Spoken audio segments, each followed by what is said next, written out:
Terima kasih Bu Elia. Mari Bapak Ibu kita berdoa. Tuhan Allah Bapa yang Maha Baik, tiba saatnya kami akan membaca, merenungkan, dan mendengarkan firman-Mu. Ya Roh Kudus, bukakanlah mata hati dan pikiran kami, agar setiap firman yang kami dengar tidak berlalu dengan sia-sia, tetapi menjadi rema untuk kami dan mampukan kami untuk dapat melakukannya dalam kehidupan sehari-hari. Berkati pelayan firman Pastor Joseph Auljam, urapi dengan kuasa Roh Kudus-Mu. Terima kasih Bapa, kami siap untuk menerima firman-Mu. Dalam nama Tuhan Yesus, haleluya, amin. Terima kasih Bu Esther. Amin. Terima kasih Bu Agus Sandri. Tuhan Yesus memberkati. Ya, silakan Bu Sarma memulai bacaan firman Tuhan hari ini.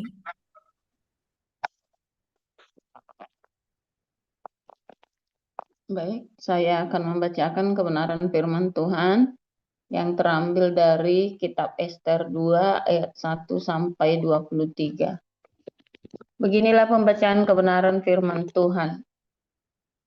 Sesudah peristiwa-peristiwa ini, setelah kepanasan murka Raja Ahasiweros surut, terkenanglah Baginda kepada Wasti dan yang dilakukannya, dan kepada apa yang diputuskan atasnya. Maka sembah para widuanda raja yang bertugas pada Baginda, hendaklah orang mencari bagi raja gadis-gadis, yaitu anak-anak dara yang elok rupanya. Hendaklah raja menempatkan kuasa-kuasa di segenap daerah kerajaannya, supaya mereka mengumpulkan semua gadis, anak-anak dara yang elok rupanya, di dalam benteng Susan, di balai perempuan, di bawah pengawasan Hegai, sida-sida raja, penjaga para perempuan. Hendaklah diberikan wangi-wangian kepada mereka. Dan gadis yang terbaik pada pemandangan raja, baiklah dia menjadi ratu ganti Wasti. Hal itu dipandang baik oleh raja dan dilakukanlah demikian.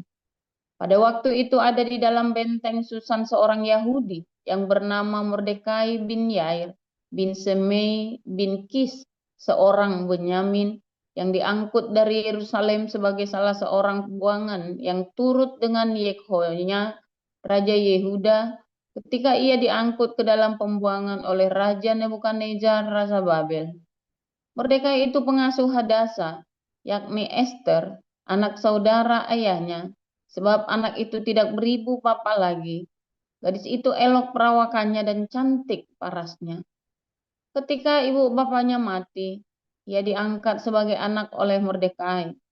Setelah tita dan undang-undang raja tersiar dan banyak gadis dikumpulkan di dalam benteng Susan, di bawah pengawasan Hegai, maka Ester pun dibawa masuk ke dalam istana raja, di bawah pengawasan Hegai, penjaga para perempuan.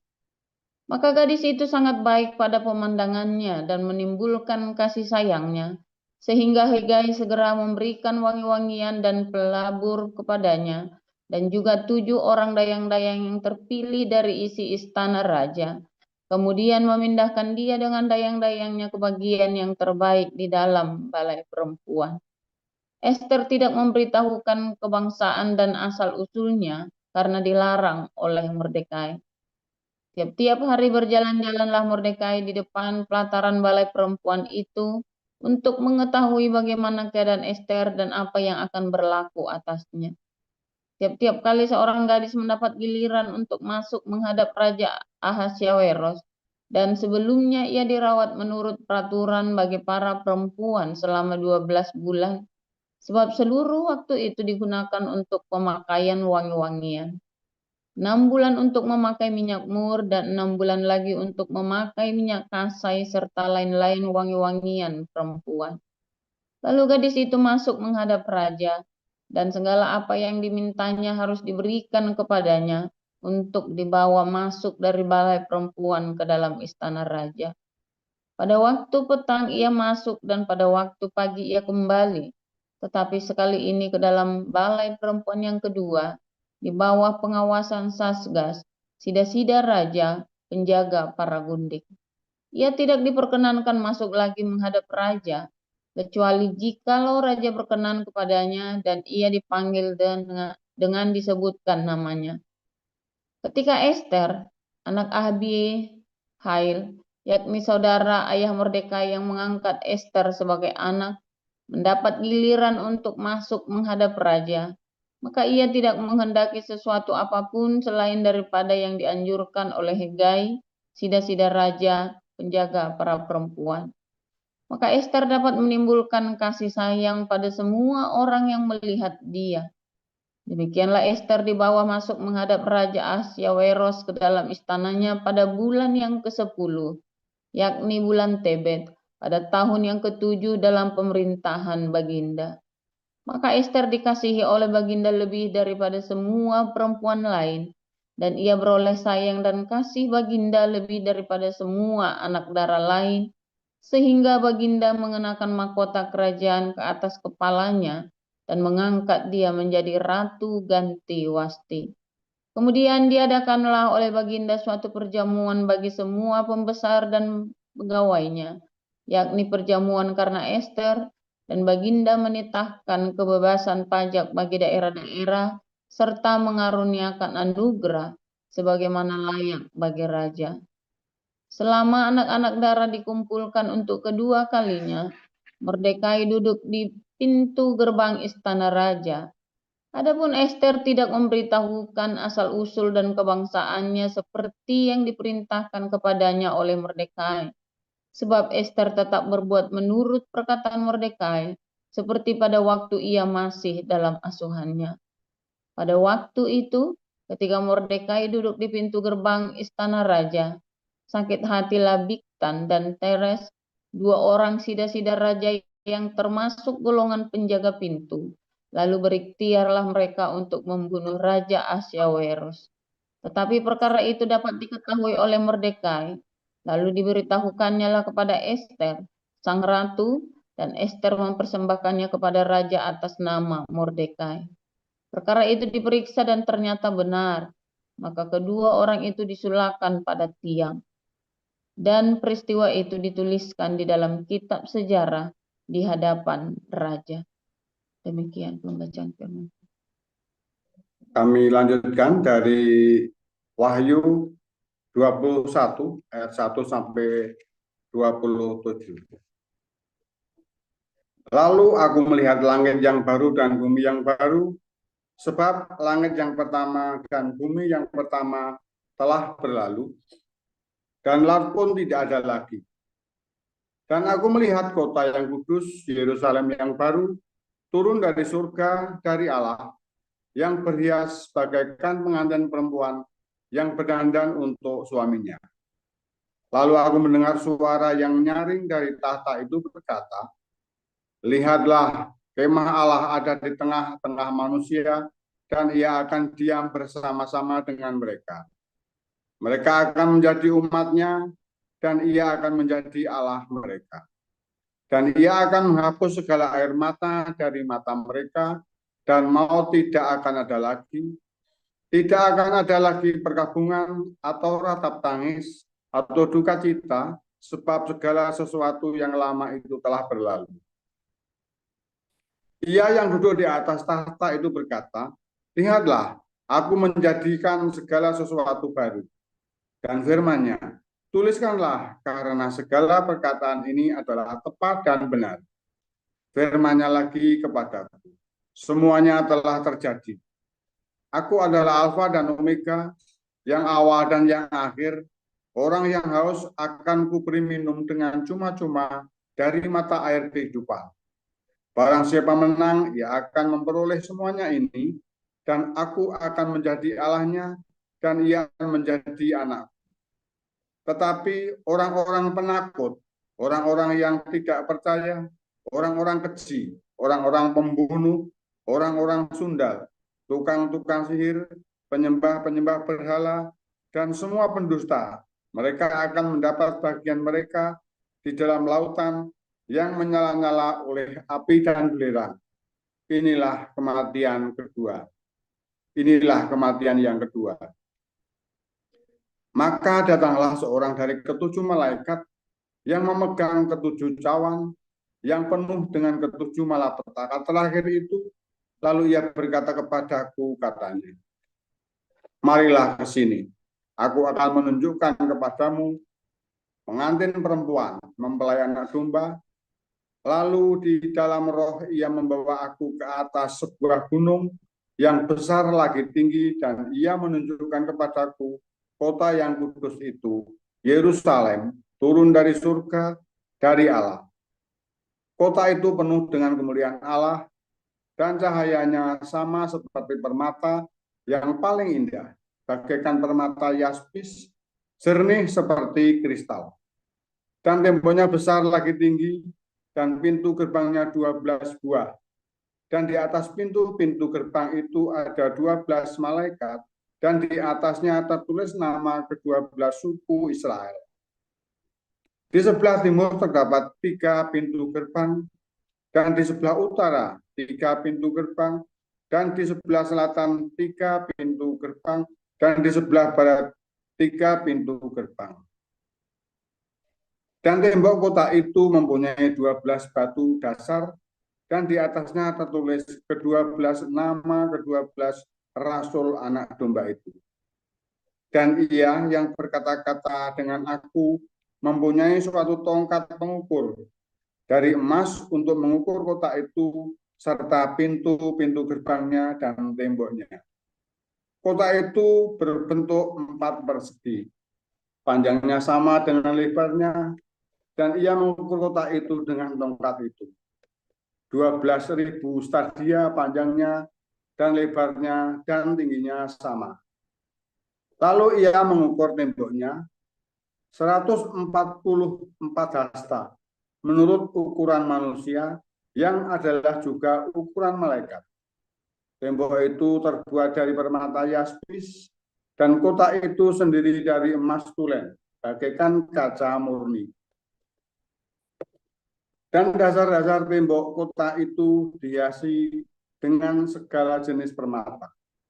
Dasar yang pertama batu yaspis, dasar yang kedua batu nilam, dasar yang ketiga batu mirah, dasar yang keempat batu zamrud, dasar yang kelima batu unang, dasar yang keenam batu sardis, dasar yang ketujuh batu ratna cempaka, yang kedelapan batu beril, yang ke-9 batu krisolit, yang ke-10 batu krisopras, yang ke-11 batu laswardi, dan yang ke-12 batu kecubung.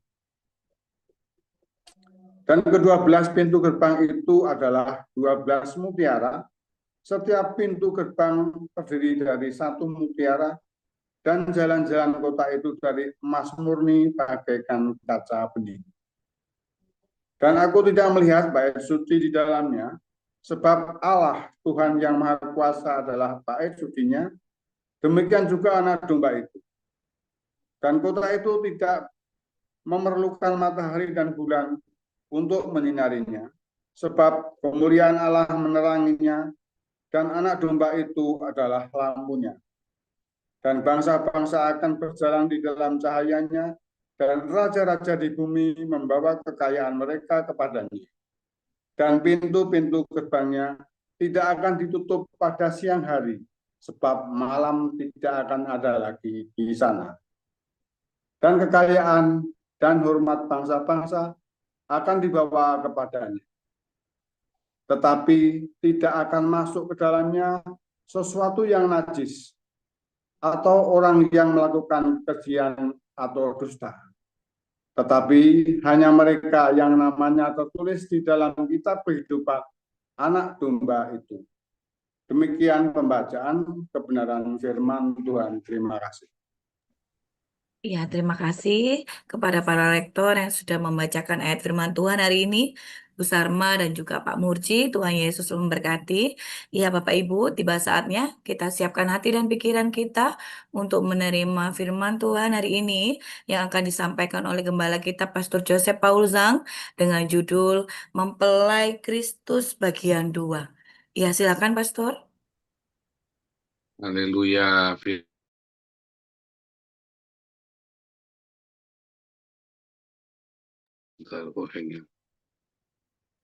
Bentar ya, kok ini hang nih.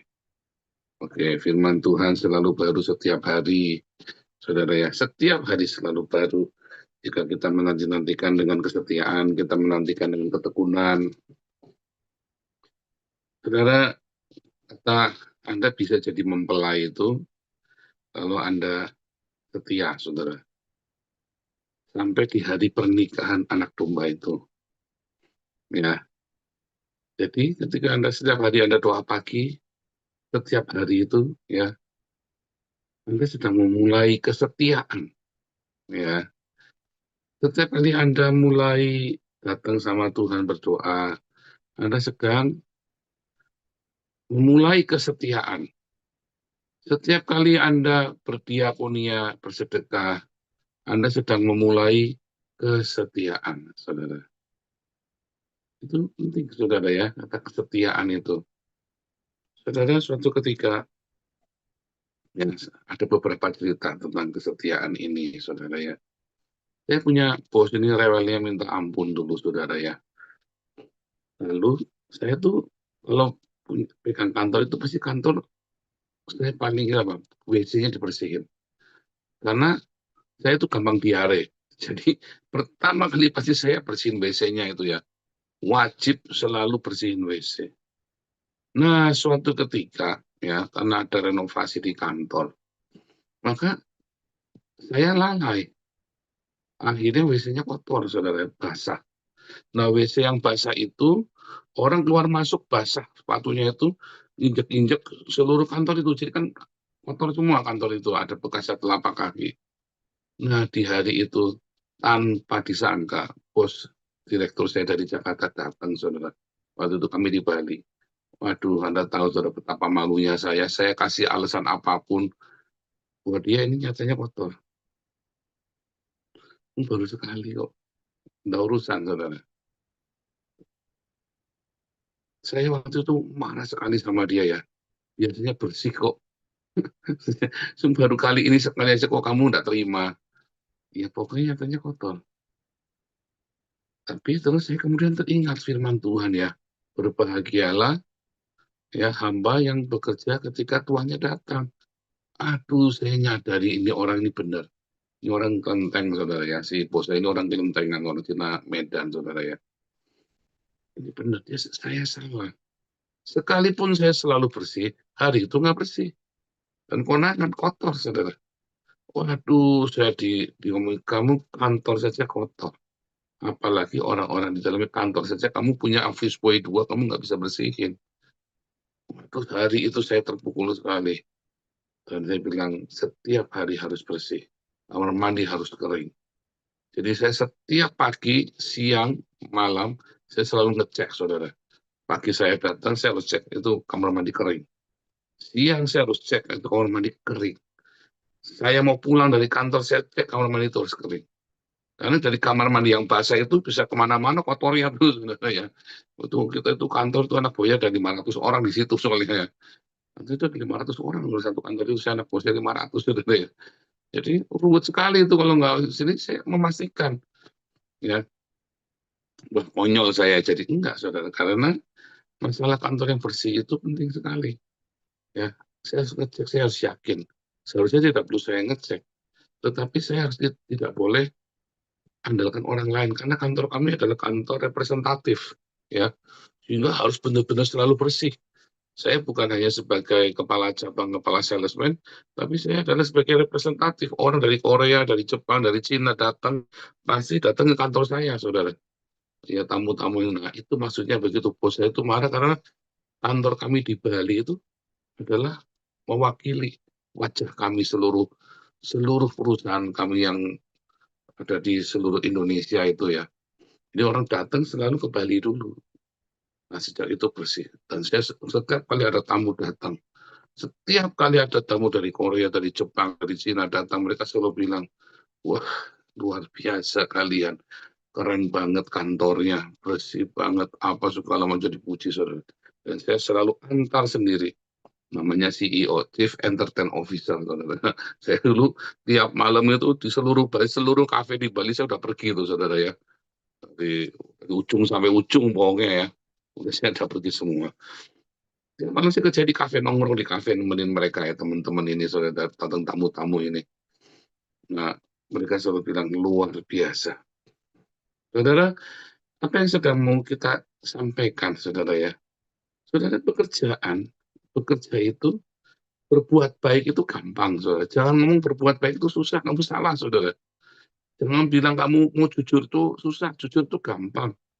Jangan kamu bilang mengasihi itu susah, mengasihi itu gampang. Jangan kamu bilang mengampuni itu susah, mengampuni itu gampang, saudara.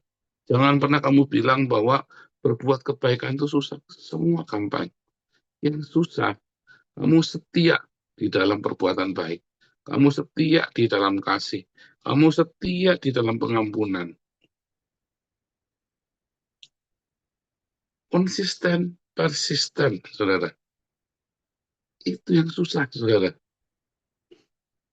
Saudara, saya semasa muda saya hidup takut akan Tuhan, kita hidup benar. Yang susah apa, saudara? Godaan, sesekali-sekali saja Tuhan. Sekali-sekali saja.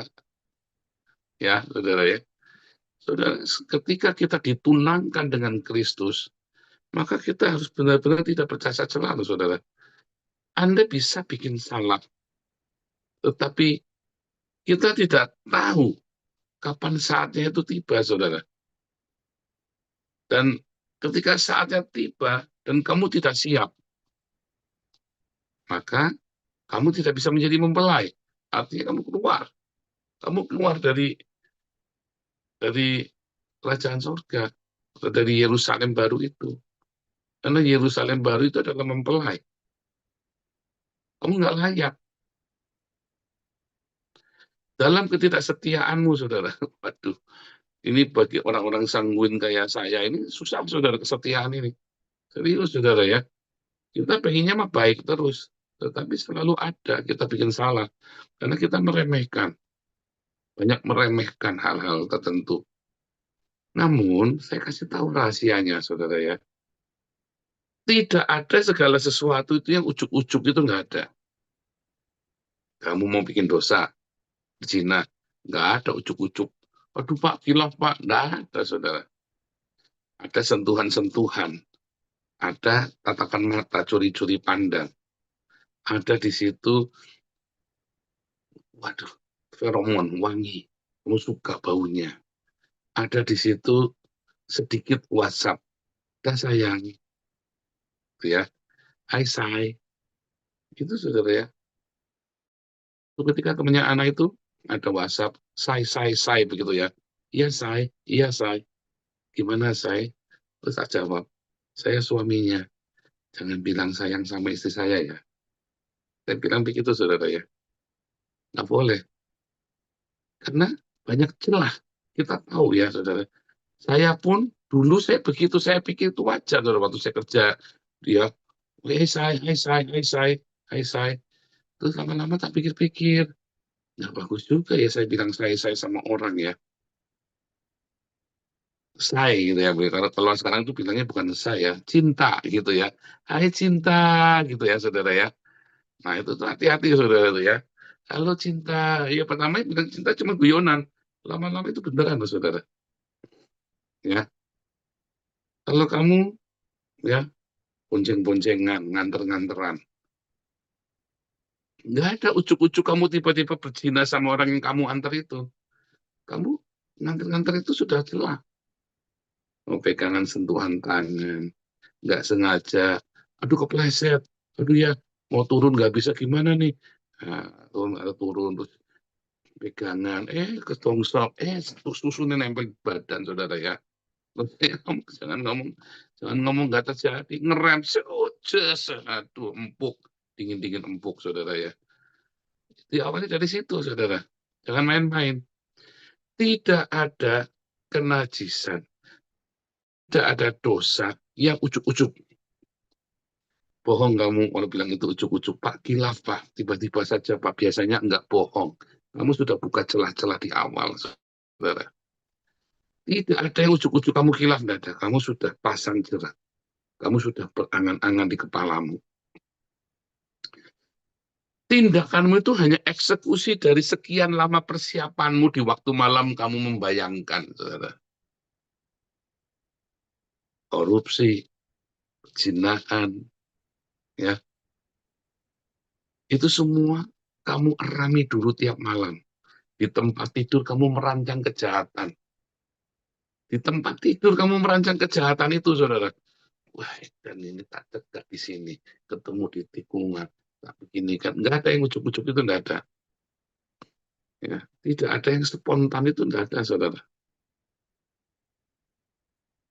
Jadi ketika Tuhan datang, kamu siap nggak siap? Sebenarnya dari sekarang, persiapan dari sekarang.